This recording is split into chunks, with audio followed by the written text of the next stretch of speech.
बिस्मिल्लाहिर्रहमानिर्रहीम। अस्सलाम वालेकुम नाजरीन, आप यूट्यूब चैनल देख रहे हैं। मैं इमरान खान हूँ। कल के दिन जो है वो सारा दिन इस्लामाबाद को बंद किए रखा वफाकी हुकूमत ने, और जिस किस्म के हथकंडे उन्होंने अपनाए वो आप सब ने देख लिए। कुछ चीज़ें जो हैं वो बहुत क्लैरिटी के साथ सामने आ गई हैं। एक तो ये कि पाकिस्तान तहरीक इंसाफ ने रात गए अपना एहतजाज ख़त्म किया। ये हुआ क्या, किस तरह हुआ, रिस्पॉन्सिबिलिटी किसकी थी और कसूर किसका था, ये सारा मैं आपको अभी इस वीलॉग में अगले एक आधे मिनट में बताता हूं। फिर हम चलेंगे कि फ्यूचर में अब होने क्या जा रहा है। नंबर एक तो सुहेल अफरीदी ने आना था और उन्होंने डेडलाइन दी हुई थी 1 हफ्ते की, और साथ में उन्होंने ये कहा था कि मैं पहले से ज्यादा सख्त तरीके से आऊंगा। अब सुहेल अफरीदी ने किसी लॉन्ग मार्च का ऐलान नहीं किया, कोई अवामी कॉल नहीं दी, सिर्फ अपने अरकान पार्लियामेंट को यह बोला कि वो अपने साथ अपने दोस्तों को लेकर आए। अब हर रुकन पार्लियामेंट के साथ थोड़े थोड़े से लोग थे, बहुत ज्यादा बड़ी तादाद में लोग नहीं आए। ये 1500 लोग होंगे, 2000 लोग होंगे, इससे ज्यादा लोग नहीं थे। वो जो आप कहते हैं कि लाखों की तादाद में लोग निकल आए, वो नहीं था, और ना ये कोई लॉन्ग मार्च की कॉल थी। सुहेल अफरीदी और उनके लोग चक्री वाली साइड से इन्होंने जाना था, और जो प्रोटोकॉल था उसको भी यही पता था कि ये चक्री से जाएंगे। लेकिन आखिरी वक्त में सुहेल अफरीदी ने प्लान चेंज किया और वो एक्सप्रेस वे पे चढ़ गए जो इस्लामाबाद की तरफ जाती है। अब इस्लामाबाद में पुलिस को मुसीबत पड़ गई और एजेंसियों को जो है वो फौरी तौर पर मुतहरिक हो गई, और इन्होंने पुलिस को अहकाम जारी किए कि रास्ते बंद किए जाएं। 26 नंबर जो चुंगी है वहां पे रास्ते बंद किए गए, और वहां पाकिस्तान तहरीक इंसाफ की जानिब से सुहेल अफरीदी और उनके साथी जो पहुंच रहे थे उनके आगे रुकावटें लगा दी गई। इस पे सुहेल अफरीदी ने एहतजाज किया, इमरान खान की बहनें उनके साथ थीं। फिर सारा दिन लड़ाई झगड़ा चलता रहा। हजारों लोगों की गाड़ियां रुक गई, जो इस्लामाबाद से निकल रहे थे उनकी भी, और जो इस्लामाबाद में दाखिल हो रहे थे उनकी भी।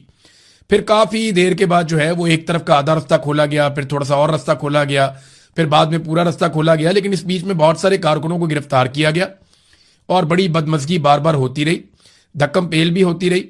पता चला बीच में अलीमा खानम को गिरफ्तार कर लिया गया, लेकिन बाद में उन्हें छोड़ दिया गया।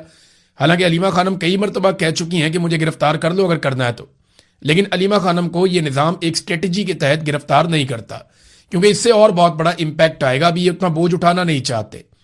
बहरहाल काफी देर लड़ाई लगी रही। हुकूमत को बाद में एहसास हुआ कि गलत जगह पे उन्होंने पाकिस्तान तहरीक इंसाफ को रोक लिया है, और इसकी वजह से तहरीक इंसाफ को वो कवरेज मिल रही है या वो मामला हो रहा है सोशल मीडिया पे जो अडियाला वाले रोड के ऊपर नहीं होता। देखिए ना, अडियाला वाले रोड के ऊपर कोई परेशान नहीं होता, यहां परेशानी बहुत ज्यादा बढ़ जाती है जब आप मेन स्ट्रीम मीडिया भी वहां पे है, आबादियां भी वहां पे है, मेन रोड के ऊपर आपने रोक लिया। तो ये पुलिस ने ये हरकत की थी, और ये एजेंसियों के कहने के ऊपर की थी। ये सारे इकट्ठे ही आजकल काम करते हैं, सेक्टर कमांडर चला रहा होता है बेचारे आईजी को भी और बाकी सारे सिस्टम को भी। तो ये निजाम ऐसे ही चलता है। बहरहाल इन्होंने ये बांगी मारी, इन्होंने वहां पे रोक लिया। उसके बाद पाकिस्तान तहरीक इंसाफ को मौका मिल गया, वो वहीं पे बैठ गए। उन्होंने कहा जी हम यहीं पे रुक के एहतजाज करेंगे, इमरान खान साहब से मुलाकात करवाई जाए, उनका अस्पताल में इलाज करवाया जाए। लेकिन ऐसा कुछ भी नहीं किया गया। सुहेल अफरीदी ने जो है वो पैगामात भी जारी किए, मारकुटाई भी होती रही। सुहेल अफरीदी कारकुनों को छुड़ाते रहे, पुलिस गिरफ्तार करती रही, लाठी चार्ज होता रहा। शाम के वक्त जो है वो जो रबड़ बुलेट्स होती हैं वो भी चलाई गई, और 3 तो मैंने फुटेजेस देखी हैं, 3 कारकुनों को बुलेट लगी हुई है रबड़ की, उनका खून निकल रहा है। तो कारकुनों को जो है वो उनका ब्लड भी निकला, कारकुनों को मार भी पड़ी। अब पुलिस वाले जो है उनके साथ धक्कम पेल भी बहुत हुई। पुलिस ने एक बड़ी अजीबोगरीब वीडियो जारी कर दी। वो वीडियो मैं देख रहा था, मैं हैरान हो रहा था कि ना इन्हें स्क्रिप्ट लिखना आता है, ना इन्हें कोई फिल्म बनानी आती है। ये तो बिल्कुल नालायक है। लेकिन सिक्योरिटी फोर्सेस के अंदर आप सिक्योरिटी की ड्यूटी पे किसको रखते हैं? जिसको आप चौकीदार रखते हैं वो ज्यादातर वो आदमी होता है ना जो बाकी काम नहीं कर पाता, तो वो चौकीदार बन जाता है या वो सिक्योरिटी की ड्यूटी के ऊपर आ जाता है। तो इनकी बेचारों की इतनी हैसियत होती है और इतनी काबिलियत होती है। वो 3 लड़कों को पकड़ा हुआ है, उनके गलों में पाकिस्तान तहरीक इंसाफ के झंडे पहना के उनके सर नीचे किए हुए हैं, और पीछे से पुलिस वाले उनको दबके लगा रहे हैं, और वो बेचारे स्टेटमेंट दे रहे हैं लिखा हुआ कि जनाब हम आए थे इश्तियाल दिलाने के लिए, हम आए थे हालात खराब करने के लिए, हमें वहां से लाया गया था। यार ये कहानियां कौम ने बहुत देखी हैं। एक हच्ची मारी है इन्होंने ये करके, बल्कि उल्टा बदनामी की है अपनी प्रोडक्शन टीम की, और अपनी हरकतों को मजीद बेनकाब किया है। यानी क्या ये फॉल्स फ्लैग ही चलने हैं अब हमेशा? सारी दुनिया को पता है वो अडियाला जा रहे हैं, इमरान खान साहब से मुलाकात करने के लिए आए हैं। वो कोई एहतजाज करने, लड़ाई झगड़ा करने तो नहीं आए कि उन्होंने रास्ते में किसी जगह पे कोई फतह कर लेना। वो तो अडियाला जेल जा रहे थे इज़हार यकजहती के लिए, वहां उन्होंने धरना देना था, आप पे प्रेशर डालना था, खबरें चलनी थी। लेकिन खबरें पाकिस्तान का मीडिया तो चलाता ही नहीं है। अब ये जितना भी ट्रैफिक जाम रहा इस्लामाबाद का, इस्लामाबाद के सहाफी बेचारे रऊफ क्लासरा जैसे, अब वो सोशल मीडिया पे ही बेचारे आवाज उठा सकते हैं, अपने टीवी चैनल जहां पे वो बैठते हैं वहां बात भी नहीं की जा सकती। वहां मना है, क्योंकि वहां पॉलिसी चलती है पाकिस्तान की मिलिट्री एस्टेब्लिशमेंट की। जो वो चाहते हैं वो उतनी बात वहां पे कर सकते हैं। जब कोई जरा ऊपर नीचे बात करता है तो उसकी नौकरी चली जाती है, या उसको कोई नोटिस आ जाता है, या उसको इंतजामिया की जानिब से, जो चैनल की इंतजामिया है उसकी जानिब से उसको नोटिस मिलना शुरू हो जाते हैं और तंबीह की जाती है उसको कि आज के बाद अच्छे बच्चे की तरह आपने रहना है। बहरहाल ये हरकत सारी की सारी हुकूमत ने की थी, बेवकूफ़ी, लेकिन पाकिस्तान तहरीक इंसाफ वहां बैठ गई थी। अब हुआ ये, जो रिपोर्ट हुआ मामला वो ये है कि बैरिस्टर गौर फिर मिलने के लिए आए। उन्होंने अलीमा खानम से भी मुलाकात की और सुहेल आफरीदी से भी मुलाकात की। इसमें जो अलीमा खानम है उन्होंने कैटेगोरिकली ये कह भी दिया था कि ये मोहसिन नकवी के साथ राब्ते में है। यानी बैरिस्टर गौर, अली खान ने अलीमा खानम से मुलाकात की और अलीमा खान के मुताबिक बैरिस्टर गौर उस वक्त मोहसिन नकवी से राब्ते में थे। फिर उन्होंने बताया बैरिस्टर गौर ने कि मोहसिन नकवी ने पैगाम दिया है कि अगर यहां से ना हटा गया तो नहायत सख्त ऑपरेशन किया जाएगा, जैसे माजी में किया था। 26 नवंबर को लोगों को कत्लेआम कर दिया था, लोगों को मारा था। तो फिर बैरिस्टर गौर के इस पैगाम के बाद जो मोहसिन नकवी ने दिया था धमकी वाला, ये धरना खत्म कर दिया गया। इसकी कोई जरूरत नहीं थी, इस एहतजाज की, इसको खत्म ही होना था। उसकी वजह यह है कि लोग बहुत थोड़ी तादाद में थे और बड़ी तादाद में लोगों को नहीं लाया गया था, ना कोई इकट्ठा किया गया था। कुछ चीजें ना बड़ी क्लियर हो गई हैं इस सारे से। जो एपिसोड मैंने आपको बता दिया हुआ कि आप जरा देखें, आपके कुछ चीजें बड़ी क्लियर हो गई कि इस रजीम के पास ना एक बहाना है कि इमरान खान साहब जब स्टेटमेंट देते हैं ना तो पाकिस्तान के अंदर अनारकी पैदा होती है और पाकिस्तान में सियासी इस्तेहकाम नहीं आता। यानी जेल के अंदर बैठा हुआ कैदी नंबर 804 आज पूरे निजाम पे भारी है। यह निजाम खुद ये मानता है कि जेल की दीवारों के पीछे से भी वो इनसे ज्यादा ताकतवर है। उसका एक स्टेटमेंट इनकी सारी मेहनत के ऊपर पानी फेर देता है। लिहाजा इन्होंने एक बदअमली बनाई है कि इमरान खान का कोई स्टेटमेंट बाहर नहीं आएगा। बुशरा बीबी की भी उनकी फैमिली से मुलाकातें नहीं करवाते, इसलिए कि बुशरा बीबी के जरिए से इमरान खान का कोई स्टेटमेंट उनकी फैमिली के थ्रू बाहर ना आ जाए। वो मुलाकातें भी नहीं करवाते। वो भी हुकूमत बोले तो मोहसिन नकवी की बात कर लेते हैं। हुकूमत तो ना 3 में ना 13 में। मोहसिन नकवी आसिम मुनीर साहब के करीबी आदमी है, तो वही पैगाम लेकर आते हैं। तो वो अब नहीं चाहते कि इमरान खान साहब का कोई स्टेटमेंट बाहर आए, लेकिन इमरान खान साहब की बहनें ये कहती है कि कुछ तो ऐसा है जिसको छुपाया जा रहा है। नादरीन याद रखिएगा, गुज़िश्ता कई महीनों से, जब से इमरान खान साहब की आंख का मसला हुआ है, जब से उनकी आंख का इलाज चल रहा है, उस वक्त से लेकर अब तक सिर्फ सलमान सफदर एक ऐसा आदमी है जो इमरान खान साहब का वकील है, जिसकी इमरान खान से मुलाकात हुई है।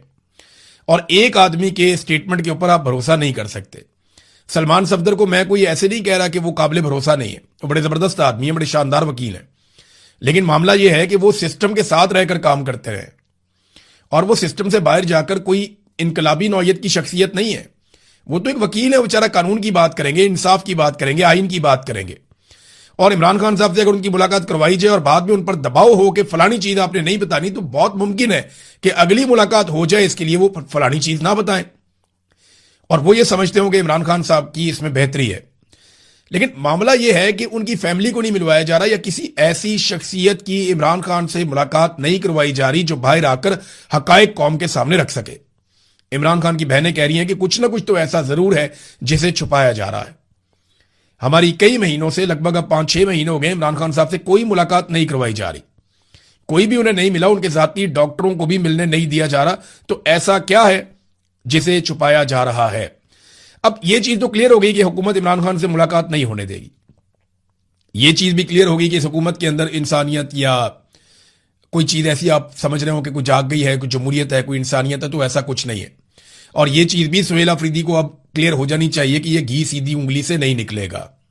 उन्हें एहतजाजी सियासत पे जाना पड़ेगा, जिसका इमरान खान साहब ने आज से 7 माह पहले या 8 माह पहले हुक्म दिया था। इमरान खान ने कहा था कि स्ट्रीट मूवमेंट चलाई जाए। तो स्ट्रीट मूवमेंट वो नहीं है जो सुहेल आफरीदी किसी गांव में, किसी शहर में चले जाते हैं, वहां लोग निकलते हैं, नारेबाजी होती है, ये गाड़ी के ऊपर खड़े होते हैं, तकरीर करते हैं, वापस आ जाते हैं। वो स्ट्रीट मूवमेंट नहीं है। स्ट्रीट मूवमेंट जो है वो नजर आती है, वो पता चलती है, हर गली में, हर मोहल्ले में, हर घर में पैगाम जाता है, जगह जगह कैंप्स लगते हैं, जगह जगह लोग इकट्ठे होते हैं, मेंबरशिप्स होती हैं। वो जो इन्होंने एक मंसूबा बनाया था वो स्ट्रीट मूवमेंट हो सकती थी, या और तरीके हैं, ये उनको भी कर सकते हैं। वार्ड की सतह तक जाएं, हर जगह पे जाएं, अपने नौजवानों को इकट्ठा करें, उन्हें मोटिवेट करें और उन्हें बताएं कि एक तारीख आने वाली है, उस तारीख को हम सब मिलकर निकलेंगे और इकट्ठे जाकर इमरान खान साहब की रिहाई के लिए आवाज उठाएंगे। या पाकिस्तान को इस फस्तायत से निजात देने के लिए हमें एक साथ निकलना पड़ेगा। तो पाकिस्तानियों को इकट्ठा करना पड़ेगा। ये हुकूमत बिल्कुल लचक नहीं दिखाएगी। एस्टेब्लिशमेंट की सोच अब भी वही है, कातलाना सोच है। अवाम के हक को कभी भी जमहूरी या पार्लिमानी तरीके से वापस नहीं लिया जा सकेगा। ये सीधी उंगली से घी कभी नहीं निकलेगा और अवाम को भरपूर अंदाज में मुतहर्रिक होकर निकलना पड़ेगा। जो रियल स्ट्रीट मूवमेंट होती है जिसका इमरान खान साहब ने कहा है, उसके ऊपर इनको चलना पड़ेगा। अब सुहेल अफरीदी साहब आज 2 बजे एक प्रेस कॉन्फ्रेंस करने जा रहे हैं जिसमें वो कुछ चीजों का ऐलान करेंगे। देखते हैं वो किन चीजों का ऐलान करते हैं। बहरहाल कल का दिन गुजर तो गया लेकिन कोई बहुत बड़ी कामयाबी नहीं मिली। ना इमरान खान साहब से मुलाकात हुई, ना उनका इलाज हुआ और सिर्फ एक हुकूमत ने रोकने की कोशिश की। कुछ कारकुन गिरफ्तार हुए, कुछ कारकुन जख्मी हुए और हजारों लोग ख्वार हो गए। इसके अलावा कुछ भी नहीं हुआ। हाँ, ये जरूर है कि सुहेल अफरीदी ने साबित किया कि वो मुजामत के रास्ते पे चल सकते हैं। कुछ छोटी मोटी मुजामत होती रही सारा दिन में, कोई बहुत बड़ा एपिसोड तो नहीं हुआ। अब इसमें जो है वो पाकिस्तान तहरीके इंसाफ को और सुहेल अफरीदी को यह फैसला करना है कि वो किस लेवल तक इस मामले को ले जा सकते हैं। हाँ, एक चीज मैं आपको बताता हूं कि मिलिट्री एस्टेब्लिशमेंट ने खैबर पख्तूनख्वा की हुकूमत के खिलाफ बाकायदा एक कैंपेन लॉन्च कर दी है। मैं एक्सप्रेस न्यूज की खबर पढ़ रहा था। इसमें सबसे पहले जो है फहद हुसैन साहब को एंगेज किया गया क्योंकि वो PMLN से उनका ताल्लुक है। वो साबिक कैबिनेट के मेंबर भी रहे शहबाज शरीफ के और जो जुल्म और बर्बरियत पाकिस्तान में होती रही उसका हिस्सा रहे फहद हुसैन। तो अब जनाब उन्होंने एक खबर भी जारी करवा दी है एक्सप्रेस न्यूज के ऊपर। जो एक्सप्रेस न्यूज वाले हैं उन्होंने खैबर पख्तूनख्वा में बदमनी, महंगाई, करप्शन में खतरनाक इजाफा, अवाम की वजीर आला पर कड़ी तनकीद। यानी मरियम नवाज महंगा जहाज ले तो कोई खबर नहीं छप रही। मरियम नवाज बैरून मुल्क के दौरे कर रही है, कोई खबर नहीं छप रही। लोगों को अजीबो गरीब किस्म के बिल आ रहे हैं, कोई खबर नहीं छप रही। लोगों को सड़कों पर खबार किया जा रहा है, कोई खबर नहीं छप रही। लोगों को पुलिस मुकाबले जाली कर करके 2000 से ज्यादा लोगों को मार दिया गया मावराए अदालत, कोई खबर नहीं छप रही। पंजाब में अरबों रुपए की करप्शन हो रही है। 5300 अरब की एक और करप्शन रिपोर्ट हुई, उसके ऊपर किसी किस्म की कोई रिपोर्टिंग नहीं है। गंदम का बहरान आ गया, कोई रिपोर्टिंग नहीं। कपास का बहरान आ गया, कोई रिपोर्टिंग नहीं। फ्लड के अंदर बदतरीन कारकर्दगी, कोई रिपोर्टिंग नहीं। इश्तिहारात की मद में इन्होंने तबाही फेर दी, कौम का पैसा अरबों रुपया जाया कर दिया, किसी किस्म की कोई रिपोर्टिंग नहीं। लेकिन खैबर पख्तूनख्वा में वजीर आला ने कहा कि लाओ कोई एक केस है मेरे सामने मेरी करप्शन का, या हम किसी चीज के लिए रिस्पॉन्सिबल हैं तो बताओ। और महंगाई जो है वो तो फेडरल गवर्नमेंट बढ़ा रही है। जैसे ही वो पेट्रोल की कीमत में इजाफा करते हैं, हर चीज की कीमत बढ़ जाती है। और पंजाब गंदम भी नहीं दे रहा, पंजाब गैस भी नहीं दे रहा, बिजली इन्होंने महंगी कर दी है, आटा इन्होंने महंगा कर दिया है। तो आम आदमी का जीना तो वफाकी हुकूमत की पॉलिसियों की वजह से हराम हो गया है और वो इसके लिए जिम्मेदार है। लेकिन खैबर पख्तूनख्वा पे अटैक करने की जिम्मेदारी एस्टेब्लिशमेंट ने अब दे दी है। फहद हुसैन ने एक ऑपरेशन रूम भी बनाया जहां पे एक बहुत बड़ा नक्शा था जिसमें खैबर पख्तूनख्वा का नक्शा लगाकर उसके ऊपर फहद हुसैन और अनवारुल्लाह काकड़ ये दोनों मिलकर तज्जिया कर रहे थे और उल्टा सीधा तज्जिया कर रहे थे। तो इधर का जिला इधर मिला दिया, उधर का उधर मिला दिया, वो जनाब मालाकंड के एरिया को शामिल कर दिया उधर पेशावर वैली के अंदर। अजीबोगरीब किस्म का तज्जिया था। जिन्हें उस एरिया का पता नहीं है, जो उस एरिया और उसके डायनामिक्स के बारे में जानते नहीं है, यानी वहां बहुत सारे मकामी सहाफी हैं जिनके पास बहुत नॉलेज है, जो उसके बारे में जानते हैं, जिन्हें पता है कि कबालियों के प्रॉब्लम्स क्या हैं, अफगानिस्तान के साथ प्रॉब्लम क्या है, ये मसला हल कैसे होगा, जिनके पास बेशुमार नॉलेज है, उनको साइड पे बिठा के एस्टेब्लिशमेंट के 2 बंदे वो बैठ के एक स्टूडियो के अंदर ऑपरेशन रूम बना के नक्शे खोल के वो कौम को जो है वो चूरन दिखा रहे हैं। ये इस किस्म की हरकतें की जाती हैं, अंग्रेजी के अंदर कर रहे हैं, इस किस्म की हरकतें की जाती हैं जब एक नया को मिलिट्री एडवेंचर पाकिस्तान में करना हुआ हो, तो इससे पहले ये होता है। मुझे आज भी याद है कि 2008 में जब इन्होंने ऑपरेशन करने थे स्वात के अंदर, तो एक जाली वीडियो मंजरे आम पे आई थी कि एक लड़की है उसको कोड़ों के साथ मारा जा रहा है। तो जनाब फहद हुसैन साहब ने चलवा आगे वीडियो चलवा आगे। हम न्यूज रूम में बैठ के कहते थे यार ये एक एक बुलेटिन में 10-10 दफा क्यों चलती है। फिर उसके ऊपर गाने बनवा दिए, शायरी बनवा दी, म्यूजिक बनवा दिया, और बाद में पता चला वो लड़की वहां की है ही नहीं। जिधर पूरा ऑपरेशन करके तहो बाला करके रख दिया सारा कुछ, ऑपरेशन की बर्बादी के ऊपर लोग आज भी जाके आप कहानियां सुने तो आप कानों को हाथ लगाएं जो वहां पे हुआ था ऑपरेशन के नाम के ऊपर। लोग इसीलिए ऑपरेशन से इतने मुतनफर हो गए मालाकंड के, खासतौर पे स्वात के लोग। तो अब जनाब लोग क्यों कहेंगे कि आप ऑपरेशन करें आके। लेकिन खैबर पख्तूनख्वा में एक मरतबा फिर ऐसा लगता है एक नया ऑपरेशन मुसल्लत करने की कोशिश की जा रही है। अब आ जाए नाज़रीन कुछ इंटरनेशनल खबरें। सबसे पहले डोनाल्ड ट्रंप ने एक स्टेटमेंट देके ये एतराफ किया है कि वो हमला करने वाला था ईरान पर, और ट्रंप ने यह कहा कि मेरा हमला करने में जो डेडलाइन बाकी रह गई थी वो सिर्फ 1 घंटे की थी। कि 1 घंटा रह गया था, हम हमला करने वाले थे ईरान पर, तो हमें राब्ता किया गया अरब ममालिक की जानिब से और खलीजी ममालिक ने हमें रोका। और रोकने की वजह भी अब सामने आ चुकी है कि खलीजी ममालिक ने बताया कि हमें टारगेट करेगा ईरान, क्योंकि देखें डोनाल्ड ट्रंप को कोई ना कोई फेस सेविंग चाहिए होती है। अमेरिका अपने बहुत सारे हथियार चला चुका है और अमेरिका को एक बात की समझ आ गई है कि सिर्फ लड़ाई से ईरान को काबू नहीं किया जा सकता, या आप लड़ाई के जरिए से ही ईरान को घुटने टेकने पर मजबूर नहीं कर सकते। हमने ईरान के बारे में, उसकी तारीख के बारे में और वो इतनी मुजामत कैसे करते हैं और क्यों करते हैं, इसके बारे में एक स्पेशल डॉक्यूमेंट्री बनाई है। अभी उसके ऊपर काम हो रहा है। अगले चंद दिनों में वो डॉक्यूमेंट्री मैं आपके सामने रखूंगा कि एक्चुअली ईरान है क्या, ये ईरानी कौन लोग हैं और ये कैसे इतनी मुजामत करते हैं। बहरहाल ये अब डोनाल्ड ट्रंप को और अमेरिका को ये समझ आ गई है कि ताकत के बलबूते पे सिर्फ आप ईरान को नहीं मनवा सकते, लिहाजा वो कोशिश करेंगे कि बातचीत से मसला हल हो जाए। कभी पाकिस्तान फेस सेविंग देता है, कभी अरब ममालिक देते हैं, और अरब ममालिक ने यह बताया है कि ईरान की जो हिकमत अमली है उसमें खलीजी ममालिक की जो तनसीबात हैं उनको अब रखा गया है, वो वहां पे अटैक करेंगे।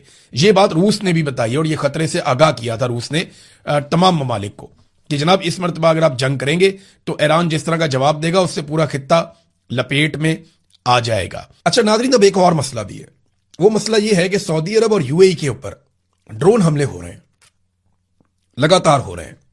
यूएई में आपने देखा कि एक एटमी तनसीब के करीब, जहां पे एटमी पावर प्लांट है, उसके बिल्कुल नजदीक एक जनरेटर में आग इसलिए लग जाती है कि वहां पे ड्रोन मारा जाता है। फिर 6 ड्रोन जो हैं उनको यूएई हवा में तबाह करता है।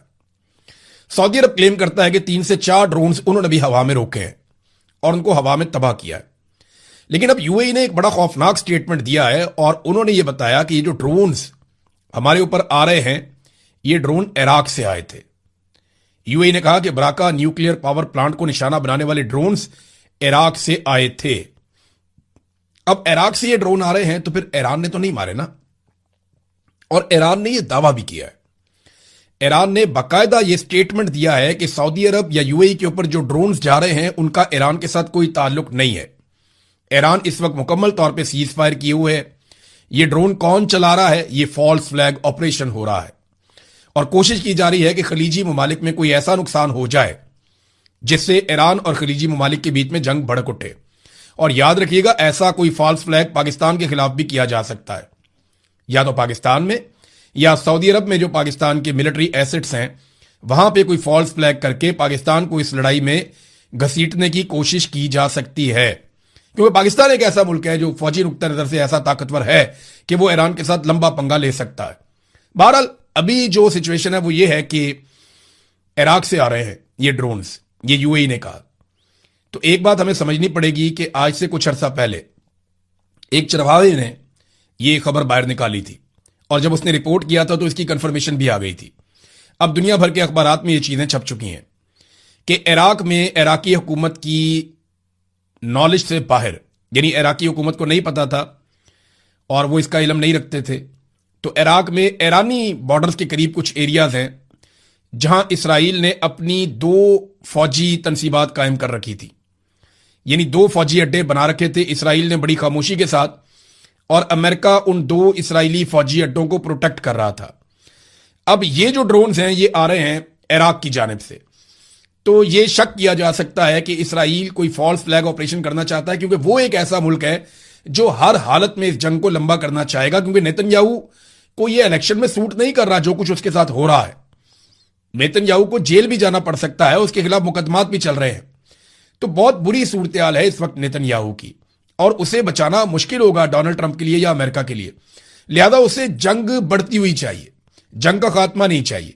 और अगर जंग दोबारा शुरू करनी है या उसको बढ़ाना है तो कोई ना कोई फॉल्स फ्लैग ऐसा करना होगा जो काम आए। अब अमेरिकन को तो वो मार नहीं सकते फॉल्स फ्लैग में, अमेरिकन फौरी तौर पे पता कर लेंगे किसने किया, कैसे किया।